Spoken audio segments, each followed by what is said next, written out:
So guys, for the first step, you're going to head over to Chrome. Now once we're here, you're going to click on the three dots in the top right, and then click on History.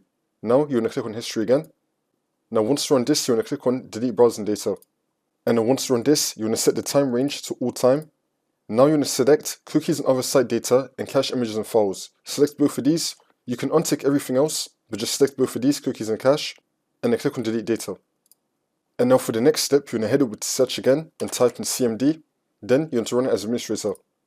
And then click on Yes. And then once you're on this, you're going to type in DISM.exe /online /cleanup-image /Restorehealth and click on Enter. You now want to run this scan. It will take a while. I'm just going to skip the video to when the scan will be completed. And then once that's been done, you now want to head over to Search again and type in CMD. Then you want to run it as administrator. And then click on Yes. And then once you're on this, you're going to type in sfc /scan now and then click on Enter again. And now you want to run this scan as well. Once you complete the scan and it gets to 100%, you then want to restart your computer, and then this should now fix your problem.